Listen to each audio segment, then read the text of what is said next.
Bom dia, pessoal. Eu me chamo Vladimir Stolzenberg Torres, eu sou biólogo e gestor ambiental, dentre outras formaçõezinhas que tem por aí. Tá? Eu atuo neste momento na Secretaria Municipal de Meio Ambiente, Urbanismo e Sustentabilidade da Prefeitura de Porto Alegre, como técnico de nível superior. Tá? E eu venho conversar com vocês, né, sobre a questão da floresta urbana, de arborização urbana versus floresta urbana, e definir essa questão. Eu tenho suscitado isso em outros congressos de ecologia já há algum tempo, e é um assunto que não se esgota nunca, certo? Eu vou compartilhar com vocês através da transparência. Eu tinha alguns videozinhos que eu queria mostrar, mas ficou meio complicado nesse formato aqui que eu estou gravando essa videoconferência para vocês. Então não vai dar para mostrar, mas tensionamos comentar a respeito quando chegar o momento ao longo da apresentação. Tá?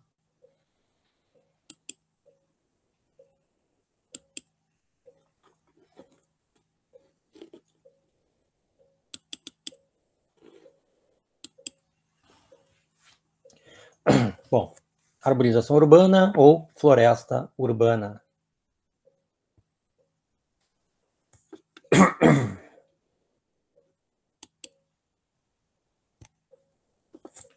Bom, os processos de urbanização e industrialização, ao mesmo tempo em que constituem bom indicador do nível de desenvolvimento e progresso alcançado, também têm se comportado como um grande problema, podendo exemplificar na visível degradação do meio ambiente urbano e de sua qualidade de vida, né?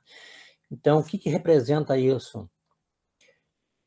A urbanização é um processo contínuo, expansivo, seja na vertical, seja na horizontal, particularmente na horizontal. E depois, com o tempo, é lógico que começa a verticalizar em vários locais. E, claro, existe um adensamento populacional muito grande, muito intenso. E muitas vezes o que se observa é que as pessoas têm o único contato que a maioria delas, não vou dizer a maioria, mas que muitas delas têm, se restringe às árvores que elas observam na rua ou alguma flor ou folhagem que possam ter em vasos em casa ou mais costumeiramente em apartamento, né? Que é o que tem acontecido. Só que isso, esse processo de urbanização, de expansão, né, ele implica em desconforto. Ele provoca alterações microclimáticas locais, né? Existem vários estudos, inclusive, a respeito de ilhas de calor, discutindo essa questão. Nós vamos mostrar mais adiante alguns dados de um estudo que foi feito em Maceió e que demonstram bem essa questão, enfatizam bem essa questão dessas alterações que se pode ver em decorrência da presença ou ausência, por exemplo, de arborização. O que acontece como regra geral? Tá? É que as plantas refletem, absorvem e transmitem radiação. Tá? E, claro, o processo de fotossíntese, que possibilita a fixação de energia. Tá? Isso tudo influi, ou afeta, ou interfere muito nas condições de temperatura local, conforme a densidade. Não é o único fator. Eu posso falar em túneis de vento, que ocorrem em grandes centros urbanos em decorrência da estrutura de galeria que se forma por conta dos prédios. Tá? Mas tudo são fatores. Eu posso falar numa área que tenha muito asfalto, e o asfalto, pela coloração que possui preta, absorve muita radiação, reemite e gera calor, né? Contribui para o aumento da temperatura local. Então, aqui nós temos uns dados relativos à questão da temperatura e da umidade em decorrência da umidade relativa do ar, em decorrência da presença de vegetação e da altura dessa vegetação. E é importante salientar ali que as copas se interpenetram, né? Então, com isso, nós temos uma temperatura mais elevada bem na parte superior, com um teor de umidade inversamente proporcional, ou seja, bem mais baixo. E mais próximo ao solo, então, uma umidade relativa mais elevada e uma temperatura de conforto térmico bem mais baixa, bem mais significativa.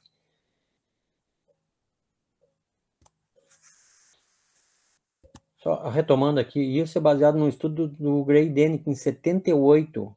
Quer dizer, em 78 eles já tinham feito esse levantamento, esse estudo, e estavam demonstrando essa questão. Então, aquilo que eu falei, tem muita gente que nem tem conhecimento dessa informação. Então, é uma coisa que não se desatualiza nunca, né? Não deixa de ser objeto de discussão. Bom, eu comentei do estudo realizado em Maceió, que eu vou apresentar para vocês agora os resultados relacionados com condições térmicas em diferentes recintos urbanos, né? E os valores da umidade relativa do ar. Quer dizer, nós vimos aquilo ali, agora vamos para uma situação prática relacionada com o ambiente urbano. Então, eles têm um estudo, por exemplo, mostrando aqui, comparando duas vias, né? Uma via tem arborização no canteiro central, que é o ponto 1, e a outra via não possui vegetação nenhuma. E aí nós temos a questão da elevação da temperatura conforme o horário, a expressão da temperatura. Vamos pegar aqui a meio-dia, que costuma ser o momento mais elevado. Nessa via, nesse ponto, observem que ela é abaixo de 32 graus. Enquanto que na via de referência, na outra via, ela ultrapassa esses 32. Provavelmente sejam décimos, mas para demonstrar que existe sim uma diferença. E se nós olharmos aqui, ó, às 9 horas e às 15 horas, olha a diferença, como é significativa, certo? Um outro estudo, no mesmo estudo, dá um outro resultado comparativo.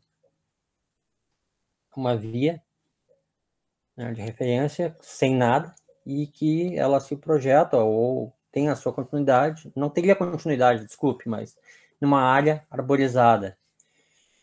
Observem a diferença de temperatura. Vamos pegar aqui meio-dia de novo, como referência.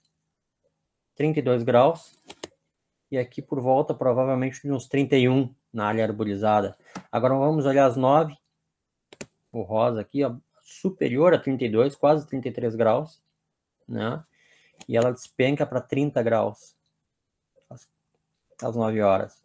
Às 15 horas, se manteve relativamente estável, por volta de 31. Né? Bom, então, assim, se observa que existe um efeito amenizador, a presença da arborização, a presença de árvores, né, nos recintos promove ou contribui para uma redução dos valores de temperatura. Porém, lá tem a Rua Augusta, que para quem é de Maceió deve conhecer, existem dados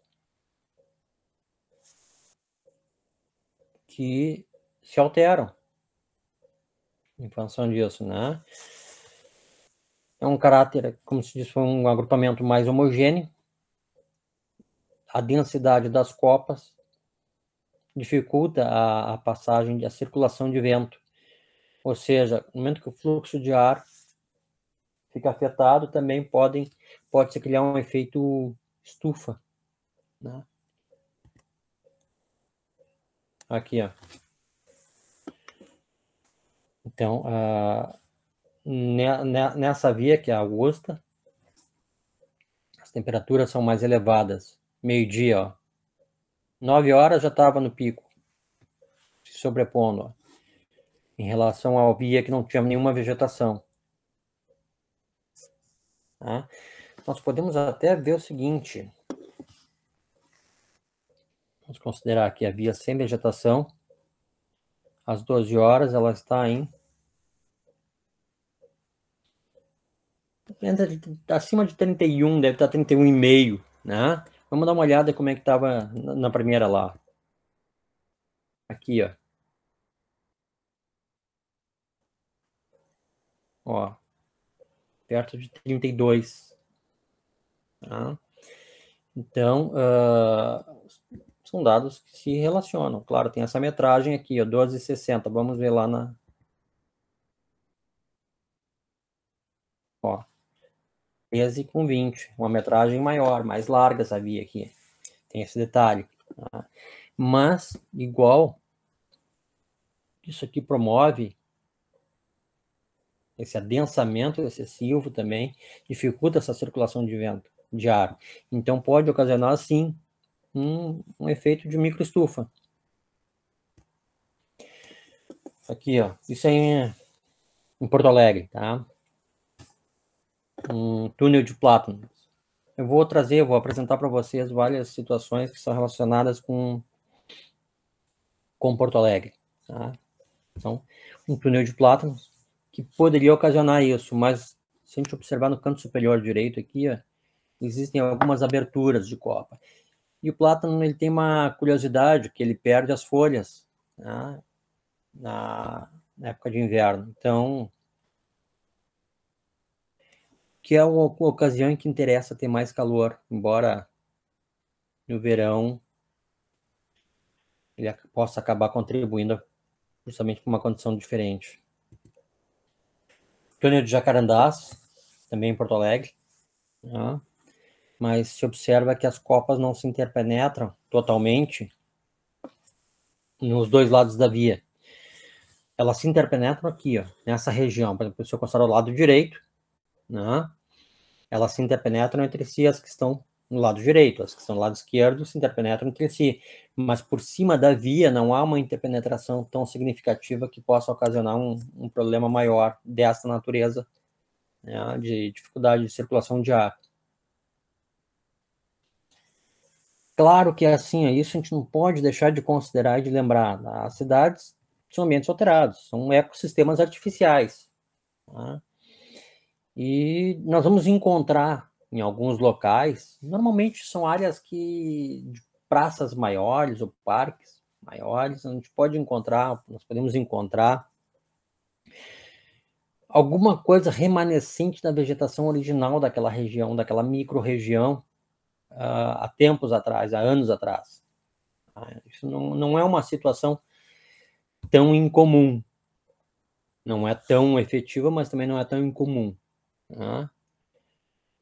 Mas também se encontra muitas áreas implantadas, né, com uma vegetação diferente da original, tanto em área pública, né, parque, jardim, praça, como em torno de córregos e rios que ocorram e que passem por dentro do contexto urbano, dentro da URB, né, e principalmente nas áreas privadas, nas residências, né, por exemplo, em estabelecimentos comerciais, industriais,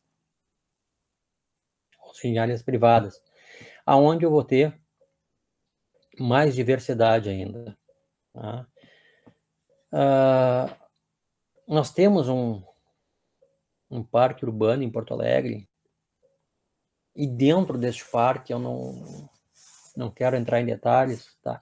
É bom lembrar o seguinte, quando eu falar em parques aqui, eu não estou usando a concepção do Sistema Nacional de Unidades de Conservação, tá? Porto Alegre adota chamar de parque praças muito grandes, praças com 5, 6, 10 hectares. Tá? Existem, sim, unidades de conservação, mas existem muitos parques que não se enquadram nesta categoria, são chamadas de parque por uma condição cultural. Tá? Mas existe um parque em Porto Alegre que no interior dele existe uma área menor, aonde há muitos anos atrás, um cidadão que já é falecido costumava viajar e trazer sementes de espécies exóticas. E se criou ali uma ilha de vegetação bem diferente daquela vegetação que existe externamente ao perímetro desta pequena área. Tá? Uma coisa muito bacana, muito interessante de ser estudada, de ser observada, tá? E que mostra a cultura que algumas pessoas têm, eu diria que algumas pessoas têm, da intervenção, né? O que se observa muito em Porto Alegre, não em todas as praças, em todas as regiões, mas em muitas praças, é que o cidadão produz uma muda em casa, é bonito, é legal, né? Faz a semente de abacate numa caixinha de leite, por exemplo, é muito comum isso, ou de manga, enfim. Ou ele compra uma Ficus benjamina, que é outra situação, e aí a muda cresce, e ele decide atravessar a rua e plantar na praça na frente da casa dele, né? Ele não está preocupado com a existência de um projeto para a praça, ele está preocupado em fazer aquele plantio e ver aquela plantinha crescer e contribuir, tá? Então, assim, quando se fala na presença de vegetação nas cidades, com a intenção de relacioná-la com qualidade de vida, tá?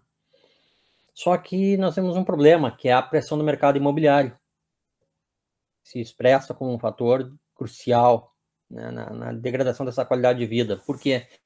Porque a expansão do projeto imobiliário, da questão de expansão horizontal e vertical, do crescimento da cidade, né? E aí se faz o quê? A remoção de muitos espécimes arbóreos.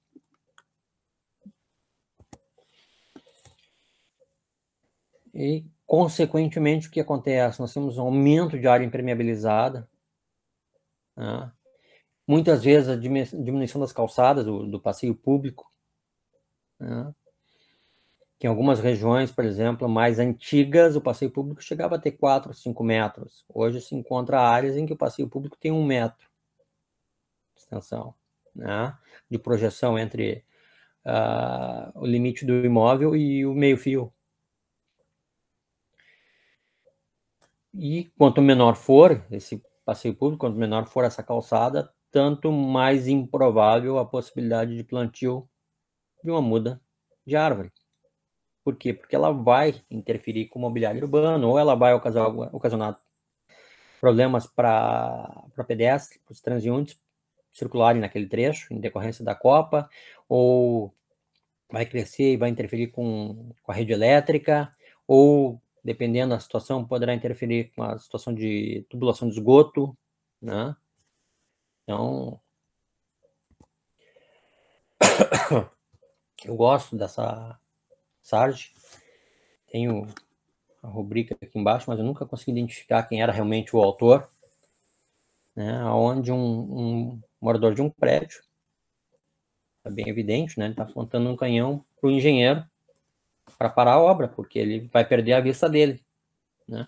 Que é também uma condicionante de estresse ambiental. Por quê? Porque fica uma parede aqui, ó, vamos dizer que esse prédio se elevasse, essa parede fica aqui. Eu entendo que teria que se discutir mais a questão do Estatuto da Vizinhança, né? O Estatuto das Cidades, a questão da vizinhança, porque isso interfere. O sujeito tem uma sacada, um ambiente ensolarado, e daqui a pouco ele pode passar a ter um ambiente completamente sombrio, perdendo qualidade de vida com isso.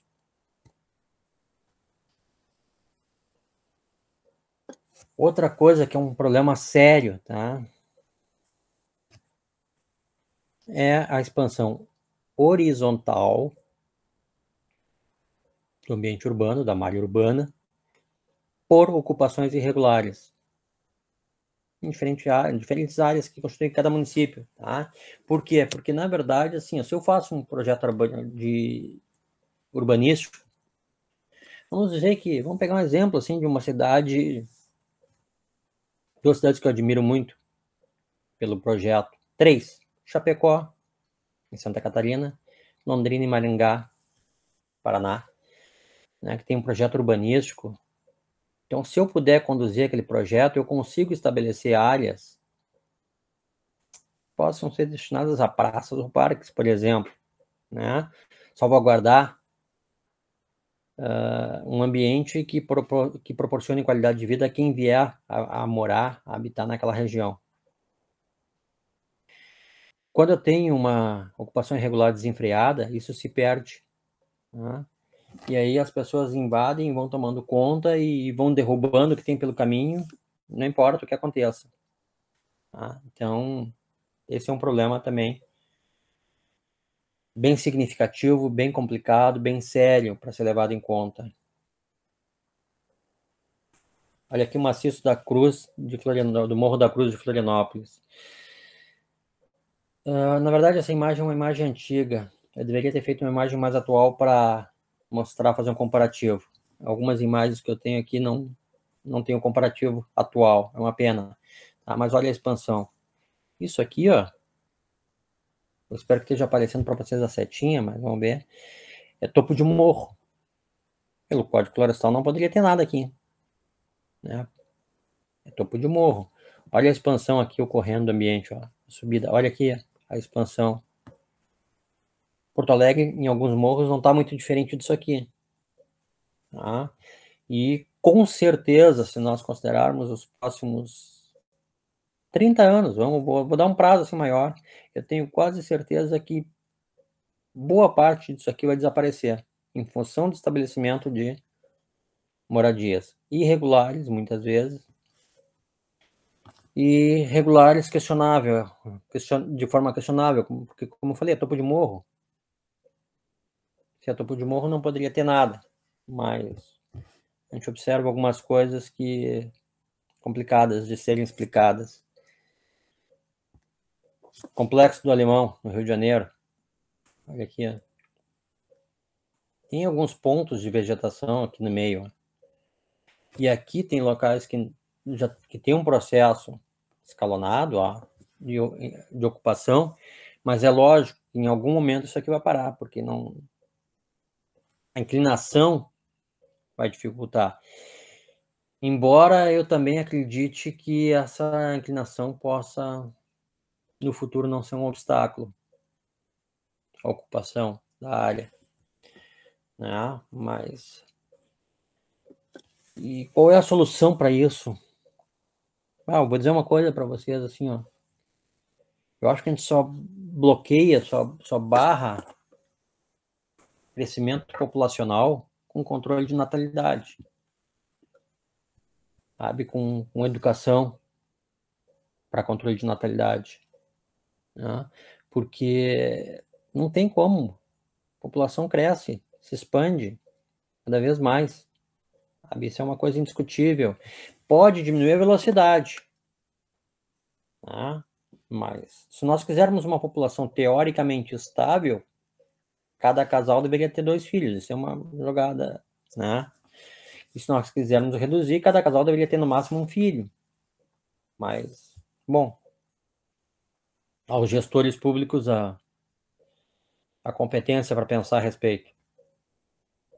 Mas, com certeza, a população vai aumentar e isso aqui vai se intensificar.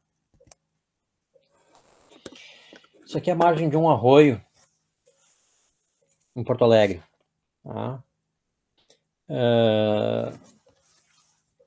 Nós temos aqui, ó,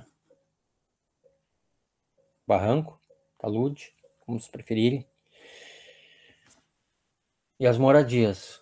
Aqui, ó, não dá para ver direito, mas é um cano de esgoto. E aqui é lixo, depositado direto. Tá? A tendência disso aqui, ó, observem que aqui é uma curva. Né? A tendência disso aqui a médio e longo prazo é desbarrancar, porque não tem uma estrutura, não tem uma estabilidade, e provocar danos a essas residências, essas ocupações irregulares, que também não deveriam estar aqui. Né? Mas ocupação irregular não adianta. E o poder público, infelizmente, não age no momento certo. Tá? Se quando a primeira moradia foi instalada, o poder público atuasse, não teria chegado a esse estado. Só que tem moradias aqui que as pessoas estão aqui há 20, 25 anos, 30 anos. E aí, o que se faz? Simplesmente tira a pessoa dali e aloca no outro local, indeniza e diz, ó, te vira. Complicado, porque tem uma história envolvida aqui de família, né? Nesses locais. Claro, tem gente que chegou há pouco tempo ali, mas que também não tem culpa da situação. Foi onde conseguiu alguma coisinha para morar, para de repente manter a sua família. Então é muito complicado. E volto a dizer, isso é uma expansão decorrente de crescimento populacional. Isso aqui é uma área urbana também de Porto Alegre, próximo de uma antiga pedreira, né? Observem a baixa qualidade da moradia, evidenciando uma ocupação irregular, mas eu digo para vocês que essa casa aqui é significativamente maior do que muitas outras da região, que normalmente tem 1/4 do tamanho que esta aqui possui. Tá? É um local complicado. Essa região aqui, ela vem sofrendo com registro de leishmaniose já há alguns anos. Eu diria que uns 4 a 5 anos. Apareceram registros, né? Anófeles foi encontrado e foram encontrados cães com leishmaniose e houve alguns registros de pessoas que teriam ido a óbito por conta. Tem algumas coisas meio complexas de informações, enfim. Aqui, ó, uma outra região também, Servem que está desbarrancando. Essa casa já está com problema. Olha o muro aqui. Até porque o que acontece aqui que nós temos que levar em conta? Ó, essa casa tem uma chapa de concreto aqui. Ó. Eu não sei qual é a qualidade da estrutura embaixo. Mas a maioria dessas casas, elas não possuem cintas, nem colunas de concreto. Então, quando ocorre esse desbarrancamento que atinge as paredes, elas racham com maior facilidade, dificultando todo o problema. Está criando um problema bem significativo. Certo?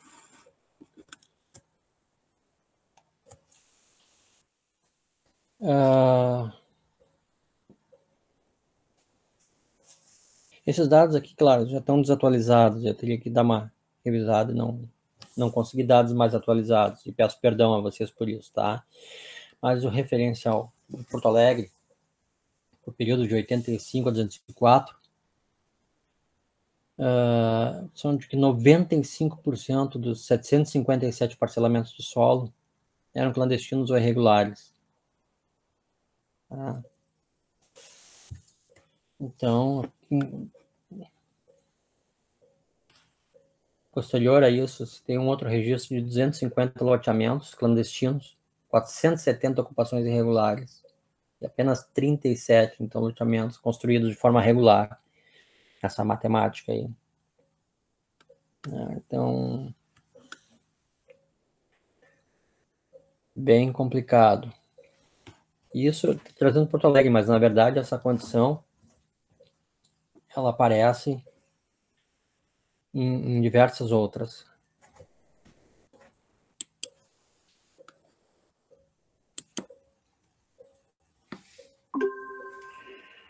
Bom, pessoal, eu peço desculpas, eu tive que fazer uma pausa aqui, não sei como é que vai ficar isso, espero que não haja maior problema na nossa gravação aqui desse videoconferência. Bom, isso aqui é uma área de morro,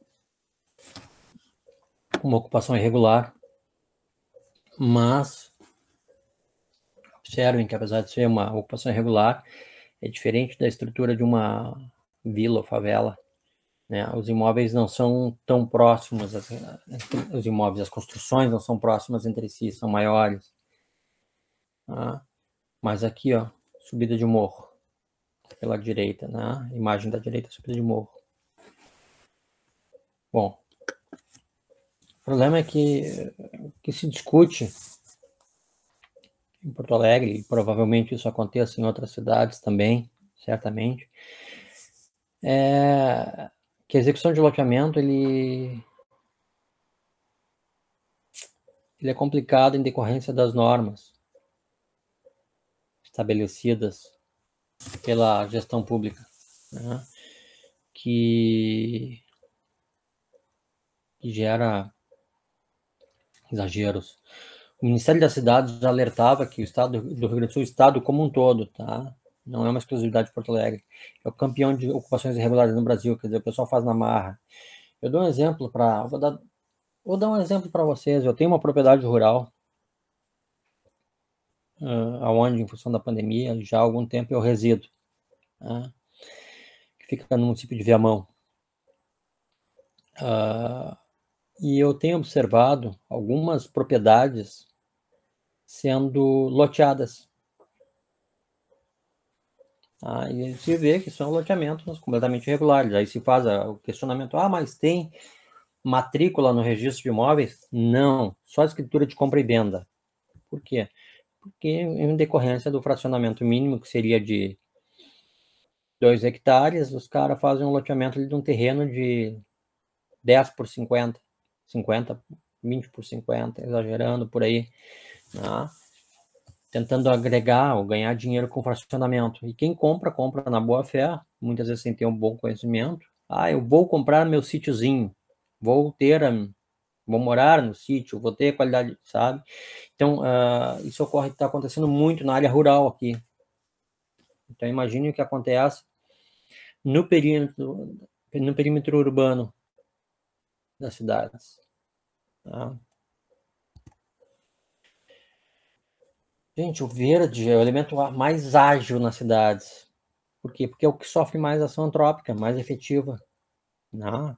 Por pressão de urbanização, do adensamento populacional. Aí tem gente que reclama da árvore que está plantada na frente da calçada, na calçada, no passeio público, porque essa árvore é muito grande, porque a raiz está atingindo não sei o quê, porque existe problema, entope as calhas, que isso é um outro problema sério. As pessoas subdimensionam a calha para coletar a água da chuva. A calha ideal que tenha no mínimo 100 milímetros, ideal 150, pelo menos a experiência me mostra isso. E aí ela entope e o pessoal reclama, só que deveriam fazer uma limpeza das calhas a cada 6 meses, como se faz com caixa d'água, como deveria ser com caixa d'água, né? Então, por outro lado, tem pessoas que chegam a subir nas árvores para tentar impedir o corte das mesmas. Tem os dois lados, 880.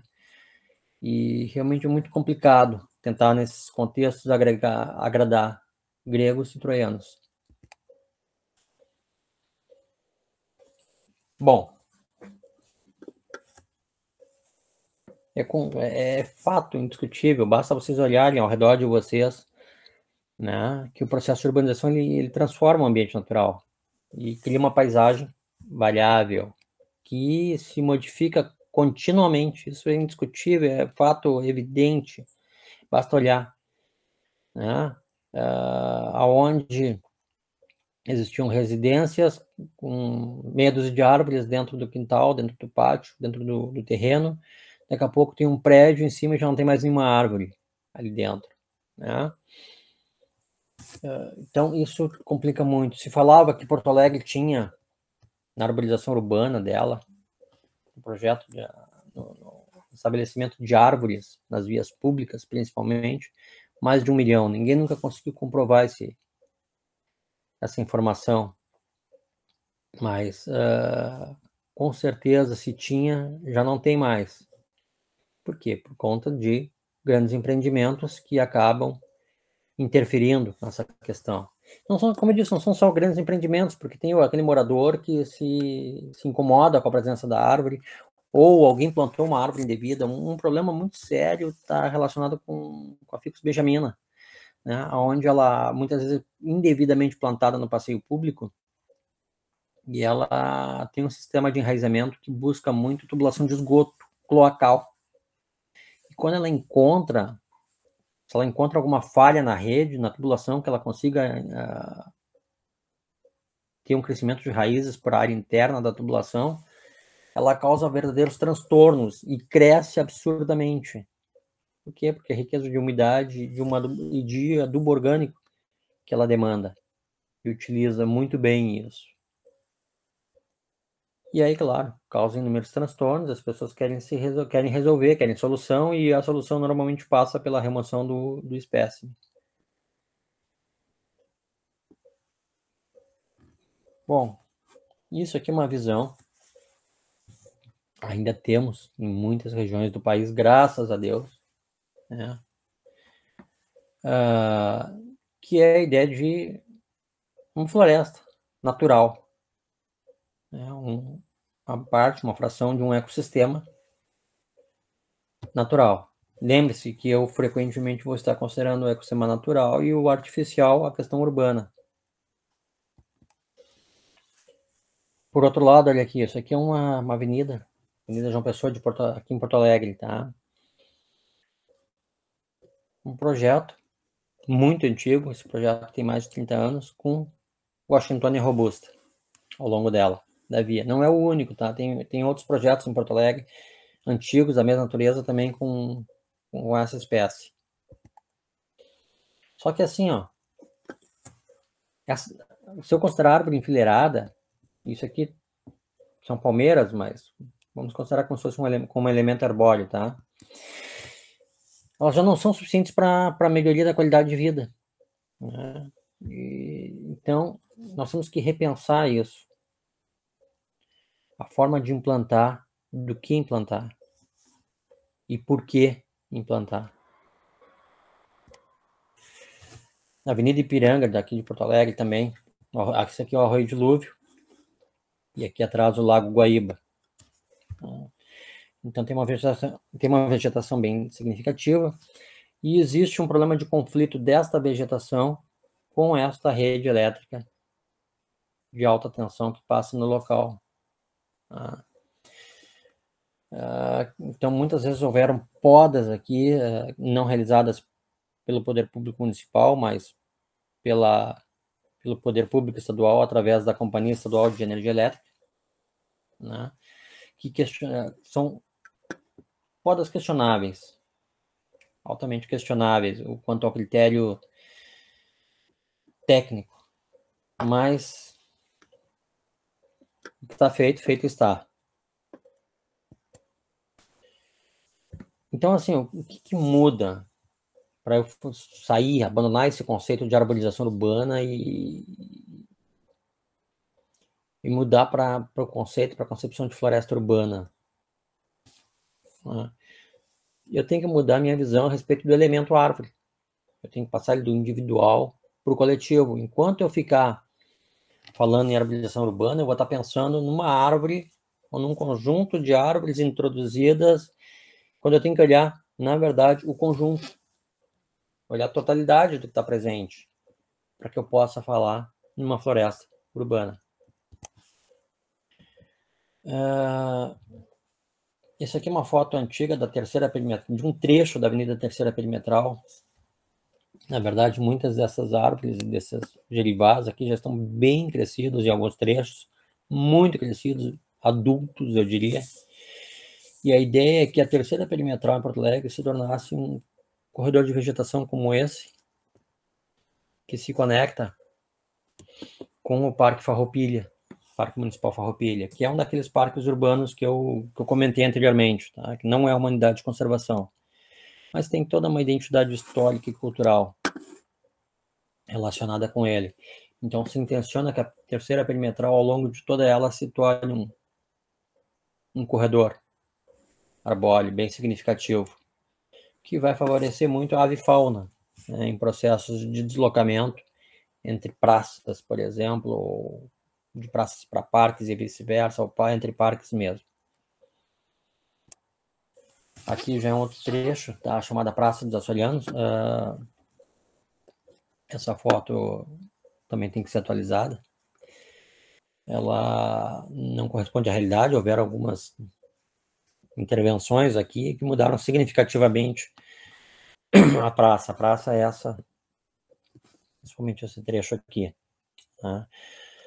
Esse trecho aqui atrás, como disse, espero que vocês estejam com a setinha aparecendo. Tem uma vegetação no canto superior direito, que é o Parque Farroupilha, aquele que eu citei anteriormente. Então, é uma área de... Desculpem. Um adensamento vegetal. E aqui alguns espécimes onde se encontra ave e fauna, sim. Tá? Principalmente nesse lago aqui se encontrava aves pescadoras, porque haviam peixes com um projeto que houve aqui que se interferiu. Hoje não há mais nenhum peixe. Mas eu acredito que num processo futuro de sucessão vão surgir peixes aqui novamente. Seja por condição natural, com aves aquáticas trazendo alevinos e ovos nas penas, como costuma ocorrer em muitos locais, seja pela introdução, né, motivada por uma intervenção antrópica. Alguém vai chegar lá e vai largar um peixinho vermelho, alguma coisa assim, entende? Uma visão aérea de parte de Porto Alegre. É a região do Morro Santana, com as pedreiras. Aqui um trecho com uma expansão bem avançada, que eu já comentei com vocês. Aqui está também havendo uma expansão, morro acima, que vai comprometer significativamente no futuro essa região. Essas áreas aqui são áreas que vão sofrer processo urbanístico e vão desaparecer, infelizmente. São áreas privadas. Essa área aqui, inclusive, já se começou um projeto urbanístico nela recentemente, a questão de alguns meses atrás. Uma vista parcial do Lago Guaíba, que eu comentei com vocês lá, quando eu falei do Arroio Dilúvio, né? Ele deságua no parque. Outro trecho de Porto Alegre, observem que vegetação ponteada, né? Essas árvores aqui, como regra geral, aqui, ó, é uma área particular que ainda preserva uma parte da vegetação. A maioria dessas árvores aqui estão em passeio público. No caso aqui, ó, e aqui. Tá? Muitos prédiozinhos, isso aqui é um trecho, zona sul de Porto Alegre. Praça da Matriz, Porto Alegre, que é a Catedral Metropolitana, aqui do lado do Palácio Piratini, sede do governo estadual, né? Do lado de cá estaria, que não aparece, o tribunal, sede do judiciário. Isso. Não, desculpe, gente, eu tô falando bobagem aqui, não tem nada a ver com o judiciário aqui, nada. É o Teatro da OSPA, pro lado de cá, da Orquestra Sinfônica de Porto Alegre. Tá? Tô dizendo, cometendo uma falácia da minha cidade. Mas é que é complicado a gente falar algumas coisas neste formato. Avenida Otávio Rocha, no centro de Porto Alegre. Observem que tem algumas árvores, algumas palmeiras, com projetos antigos. Alguns desses espécimes foram retirados por N razões, né, mas por comprometimento fitossanitário foi uma delas, e não foram repostas. E confesso que até hoje eu não consegui descobrir se existe uma previsão ou não de reposição. Mas, enfim. Essa rua aqui me chamou a atenção, foi em Viçosa, um congresso de ecologia. Observem, lado esquerdo, lado urbanizado, sem nenhuma vegetação. Lado direito, frente dos prédios, uma área densamente arborizada. Isso aqui também foi em Viçosa, né? Um exemplar perdido de extremosa aqui é uma oficina, aonde aqui um passeio público aproximadamente 1 metro, onde normalmente não se plantariam árvores, alguém que plantou essa extremosa, ela cresceu, tem uma interferênciazinha com a rede elétrica aqui, mas nada que uma poda não resolva, né? E ela tá vindo, não sei como é que tá sobrevivendo, porque aqui é tudo asfalto, piso de cimento, mas tá se mantendo. Bom, como regra geral também, a floresta urbana tem duas categorias, né? A primeira é o setor privado e a segunda é relacionada ao setor público. Elas intervêm, são interconectadas, né? Mas estão relacionadas com espaço, população biológica, valores socioeconômicos, condições geoambientais, né? Então é aquela árvore que está no passeio público e a que está dentro do pátio no recuo construtivo. Qual a forma, quem pode ou não intervir, enfim.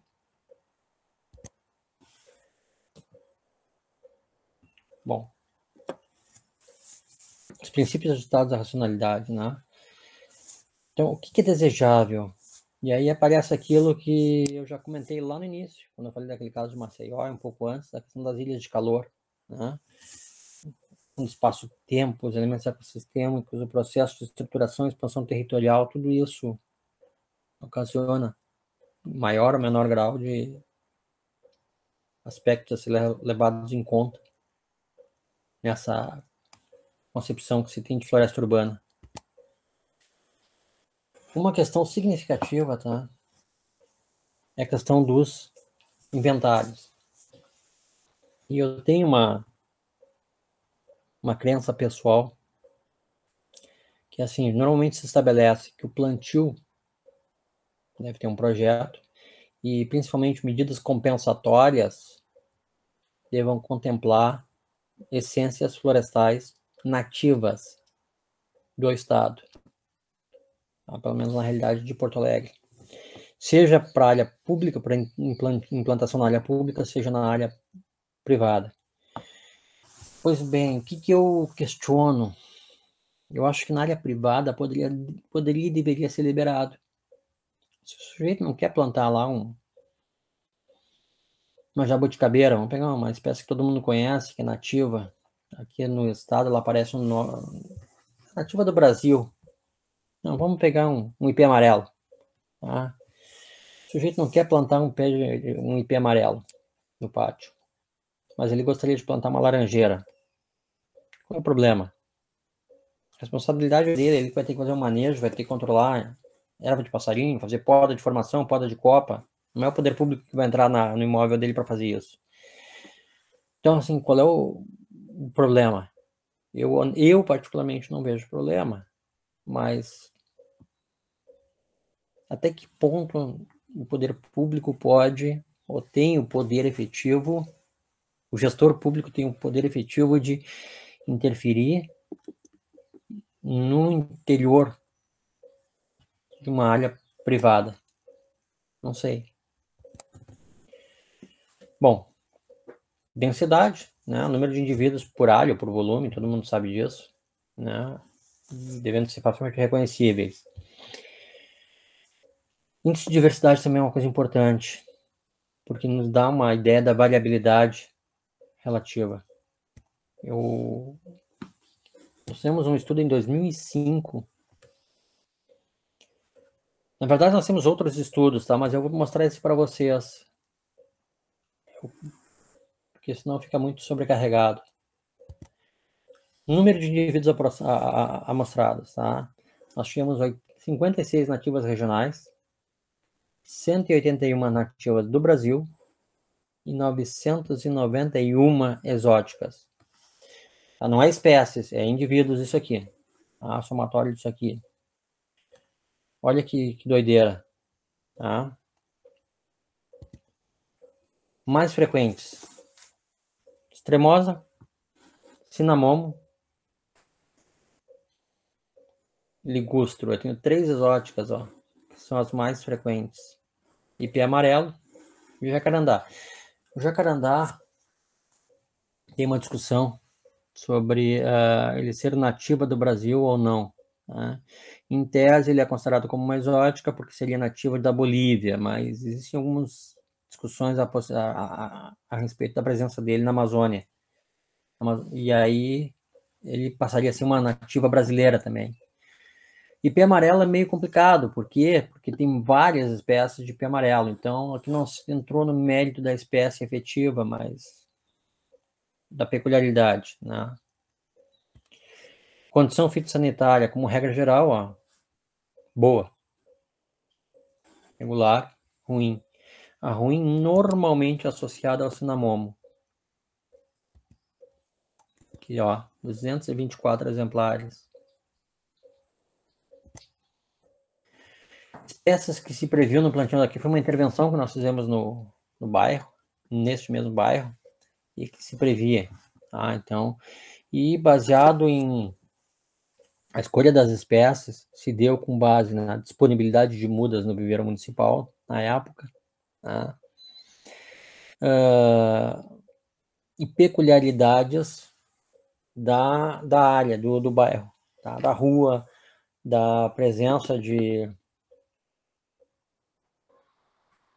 mobiliário, do mobiliário, rede elétrica, tubulação, dimensão do passeio, esse tipo de situação.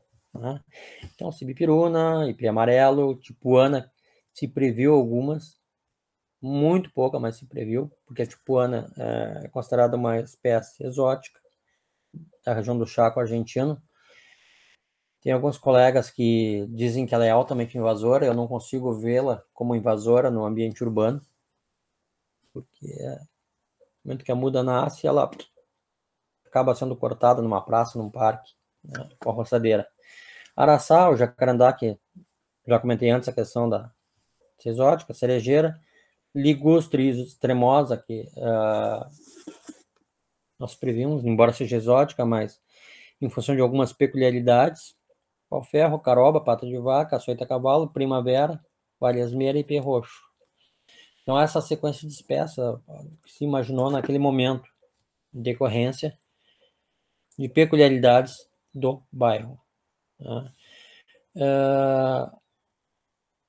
A caroba aqui, ela entra com um valor mais significativo, ó, entre 60 e 80. Por quê? Porque a caroba, ela lembra muito, ela é um jacarandá com folha de cinamomo, vulgarmente falando. Né? E existe uma identidade nesse bairro muito grande com a presença do cinamomo, então a ideia seria substituir por algo que mantivesse a questão cultural. Né?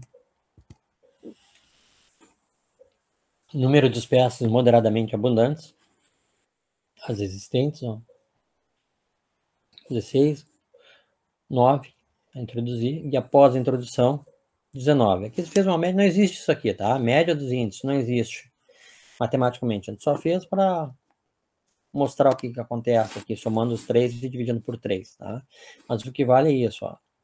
Esse é o índice da introdução e esse é o índice após a introdução, quando ele pula de 16 para 19.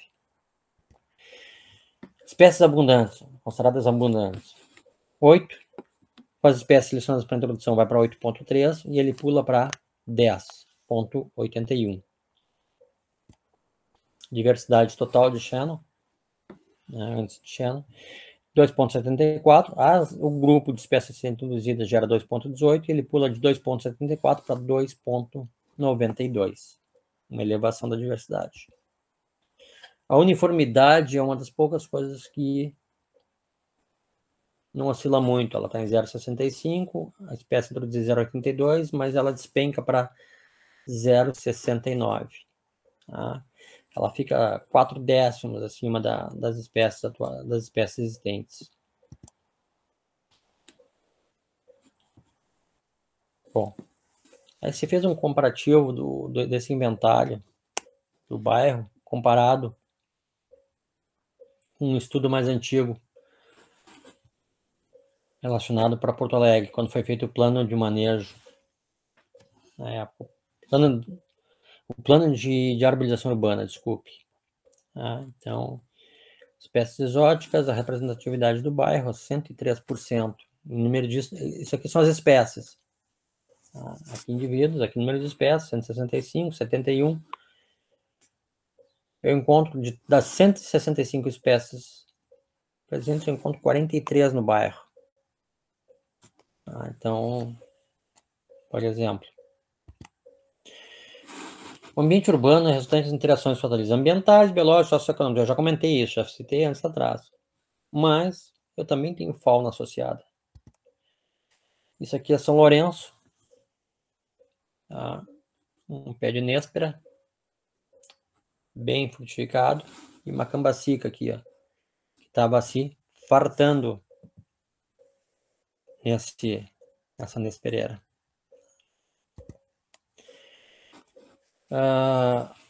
Só que assim, o adensamento urbano, o que ele faz? Ele leva, como é muito mutável, a paisagem urbana é muito mutável e tem muita interferência na questão da vegetação, acabam se formando microecossistemas, microambientes que, né, se relacionam mais ou se tornam mais agradáveis ou melhor, apropriados para determinadas espécies, principalmente da avifauna.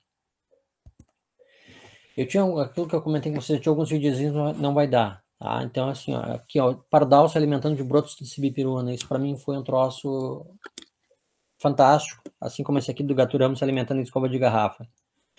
Por quê?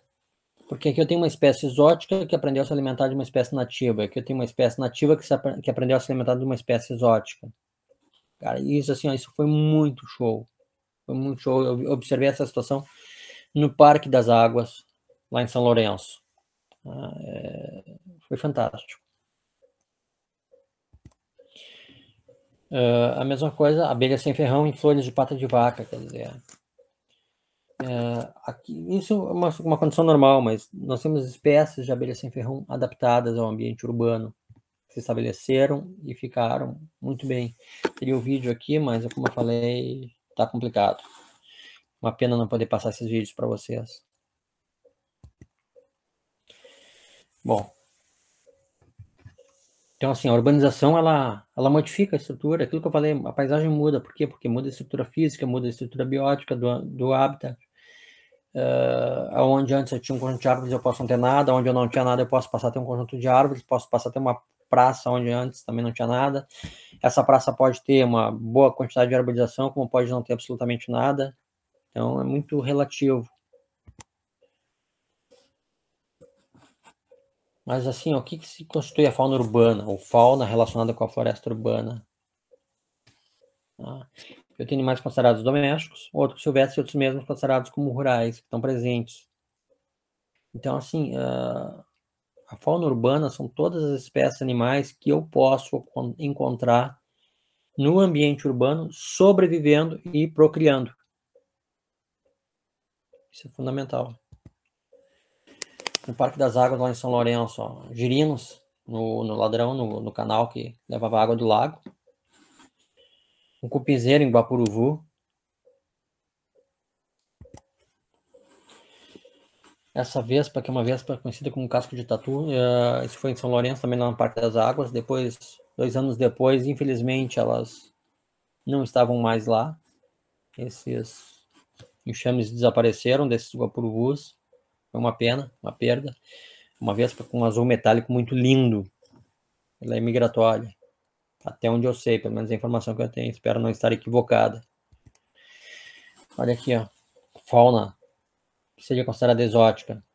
Um galo, alguns gansos, um peru, um gato, pombos, ó.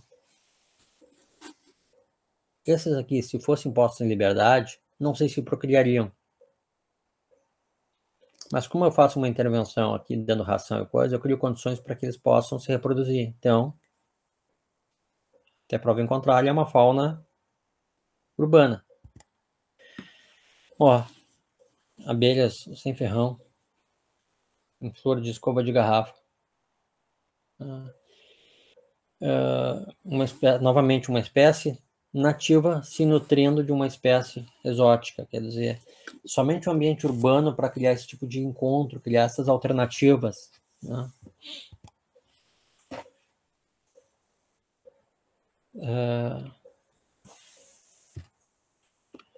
Então, assim, ó, só que o ambiente urbano cria também condições que eu posso considerar até de proteção, em alguns casos, porque você tem um registro de que 31% das espécies chaves que são consideradas conhecidas têm ocorrência em território urbano, em área urbana.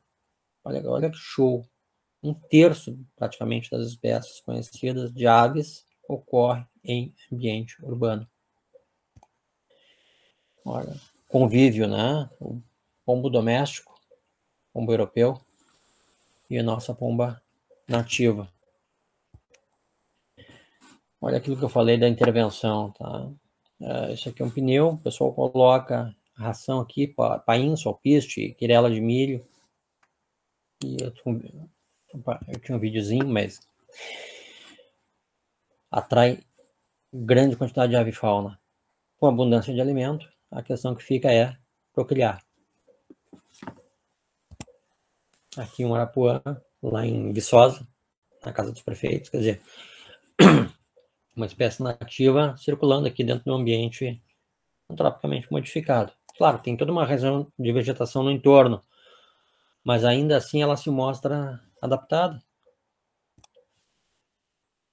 Olha só, coexistindo lá em São Lourenço. Sabiá, pardal. Nativa, exótica.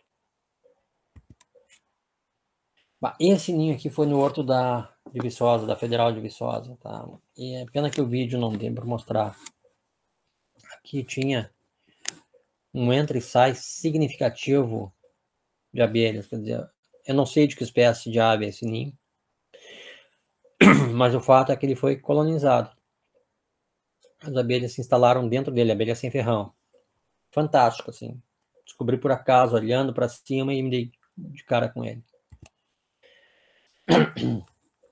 Isso é uma notícia já antiga, de São Paulo, né? De 2 urubus que se instalaram no alto de um prédio. Então, e aí tem a explicação, né? Pode estar confundindo os prédios com penhasco, de onde conseguem avisar o lixão e tal. A grande preocupação só é que eles não entrem, né? Porque aqui ó, vão entrando pela janela dos apartamentos. Então as pessoas têm que se preocupar com isso. Tá? Mas mostra uma adaptação, né, comportamental. Feito, gente.